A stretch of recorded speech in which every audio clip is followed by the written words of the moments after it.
Moving on to the middle cranial fossa. This fossa is shaped like a butterfly, while the center being the body of the butterfly and the sides of this fossa look like the wings of the butterfly. First of all, we'll talk about the limitations. The fossa extends between the anterior cranial fossa and the posterior cranial fossa.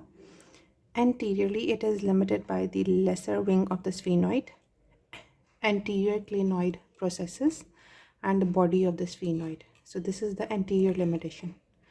Posteriorly, we have the petrous part of the temporal bone, posterior clinoid processes, and the dorsum sellae. So this is the posterior limitation of the middle cranial fossa. This fossa lodges the temporal lobe of the cerebral hemispheres. First of all, we will look into the midline portion of the middle cranial fossa, which is like the body of the butterfly. This part is contributed mainly by the sphenoid bone, and the obvious feature of this part is there is a central depression in the midline, which is the pituitary fossa or the hypophyseal fossa. The other name is sella turcica because it looks like a Turkish saddle. Anteriorly, there is a hump-like area which is the tuberculum sellae. So this is the side of tuberculum sellae. While posteriorly, this fossa is limited by the dorsum sellae. So tuberculum sellae in front and dorsum sellae behind. The tuberculum sellae laterally forms prominences, which are the middle clinoid processes, and the dorsum sellae, it forms prominences in the form of posterior clinoid processes. These are the anterior clinoid processes. The anterior clinoid processes and the posterior clinoid processes, they provide attachment to the free and attached margin of the tentorium cerebelli respectively. There is a sleeve of dura mater which extends from the tuberculum sellae all the way back to the dorsum sellae, housing the pituitary fossa.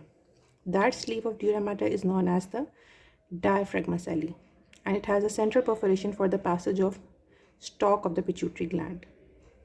On the two sides, the body of the sphenoid is related with the cavernous sinuses. Another important bony feature is this groove-like area which is present in front of the tuberculum sellae and is known as the sulcus chiasmaticus. On the two sides, the sulcus chiasmaticus leads to the canal which is bounded by the lesser wing of the sphenoid and the body of the sphenoid. These canals are the optic canals, and they transmit the optic nerve and ophthalmic artery. The lateral part of the middle cranial fossa resembles the wings of the butterfly. The major bones which form this lateral part includes greater wing of the sphenoid. This one is the greater wing. Then we have the squamous part of the temporal bone. This is temporal bone and this is its squamous part. And posteriorly, it is completed by the petrous part of the temporal bone. So when we look carefully, the greater wing of the sphenoid bone articulates with the lesser wing laterally, but when we lead medially, here we have a gap. This fissure is the superior orbital fissure. This is the pathway through which the structures which run from the cavernous sinus enter the orbit via superior orbital fissure, including the cranial nerves 3rd, 4th, and 6th cranial nerve, as well as the venous drainage of the orbit also leaves via this fissure.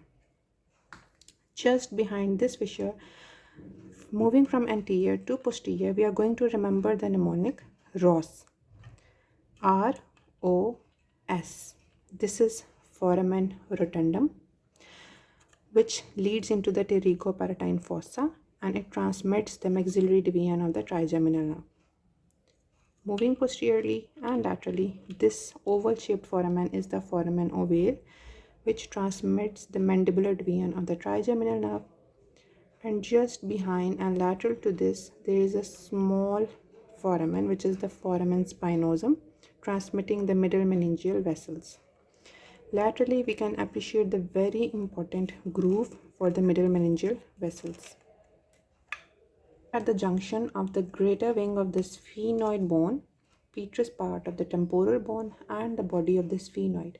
Here we can see an irregularly shaped foramen which has a lacerated appearance. We name this foramen as the Foramen Lacerum, present near the apex of the petrous part of the temporal bone. This is the petrous part of the temporal bone. Along its upper margin, this groove is for the superior petrosal sinus, and along the margins of this groove, the tentorium cerebelli is attached. Laterally, we can appreciate a prominence. With this prominence on the two sides, this is the arcuate eminence, and this arcuate eminence is produced by the underlying anterior semicircular canal. Just anterior to the arcuate eminence, there is a groove which leads into the foramen lacerum. This one. This groove is for the greater petrosal nerve. Just anterior and parallel to this, we have a small groove for the lesser petrosal nerve. The two grooves are better seen on the left side in this skull model.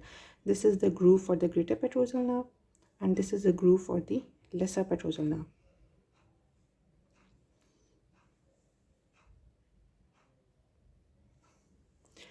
Just behind the foramen lacerum, there on the anterior surface of the petrous part of the temporal bone, we have the impression for the trigeminal ganglion, and we name it as the trigeminal impression.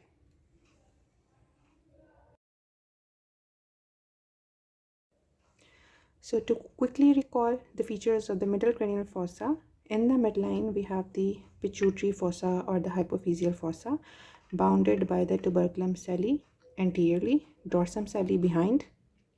These are the posterior clinoid processes, anterior clinoid processes. Laterally, the lateral part includes the greater wing of the sphenoid, squamous part of the temporal bone, and the petrous part of the temporal bone. The foraminae that we can appreciate in this view include the optic canal, superior orbital fissure, foramen rotundum, foramen ovale, this one is foramen ovale, and foramen spinosum. This one is foramen lacerum.